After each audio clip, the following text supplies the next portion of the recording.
You're watching Good Day Kentucky on ABC 36. Welcome back. It's National Cherry Month, and there's just so many great ways to eat them. We thought we'd share some lovely recipes with you today. Yeah, we got dietitian Susan Wilson here with look at some of those ideas. Thank you so much for Appreciate coming. coming in. Thank you. Loving Thank the you apron. You'll see her earrings too. Cherries. Yeah. She is festive, gone all out.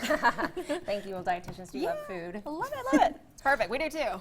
So what is it, first of all, what is it about cherries that make them, I guess, enjoyable to people? And what's your opinion on that? Well, cherries, I mean, of course, they taste very good. Oh, yeah. But nutritionally speaking, cherries are very good for the heart. They have a nutrient called anthocyanin, which is a strong antioxidant and anti-inflammatory. So not only is it beneficial for the heart, but it's also beneficial for other things like arthritis and cancer prevention. That's fantastic. All right, and today we are doing some good with the cherries. We're making cookies, right? Yes. Yes. Because life is all about balance, right? Yes. Yes. Give us the recipe. How does this work? So you're going to start with softened butter, and that's very important. Not melted, it needs to be softened. And you're going to mix that with granulated sugar and brown sugar until it's completely combined. Okay. And then you'll next mix in 2 eggs and 2 teaspoons of vanilla.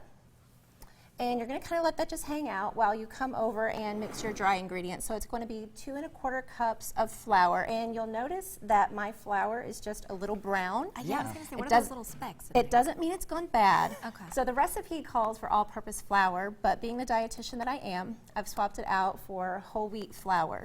So it gives it just a little bit of a health kick. Yeah.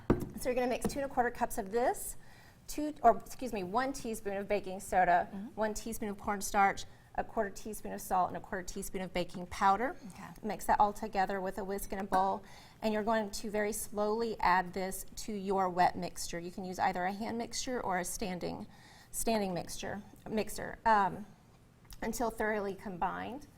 And then the final step in this is the fun part. You're going to add your freeze-dried cherries from Karen's Naturals freeze-dried. And what's different about freeze-dried versus dehydrated fruit is when you eat it, you're first going to notice that it's not chewy like dehydrated foods are. They're going to be more crispy and crunchy. And for me in practice, I work with children. And a lot of children either have texture issues or sensory issues, and they prefer that crunchy, snacky food. Interesting. And so getting them to eat fruits or vegetables is a little bit more difficult because they're not typically that really crunchy or crispy texture that they like. Right.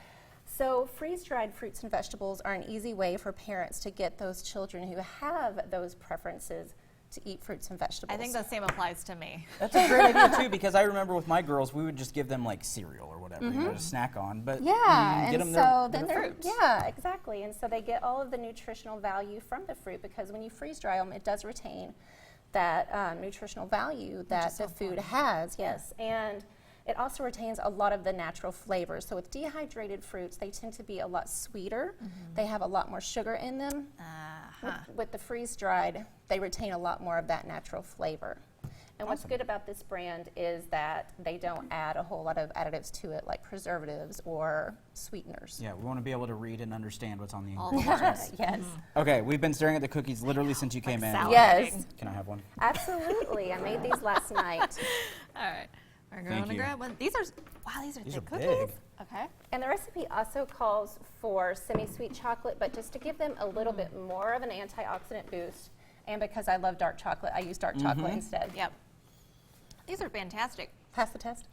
Yeah. much so. What an easy way to throw in something healthy in your cookies too. Absolutely. Great And idea. in honor of Valentine's Day tomorrow, it's a nice way to make a little treat for your sweetheart and not feel so bad about it. I like it. Good Thank idea. you so much. Yeah, we appreciate you coming in. We'll post the recipe for you guys on our webpage and also on our Good Day Kentucky page because I am so trying this out when I go home. Yes. Thank you. Thanks for Thank coming you. in. Thank you.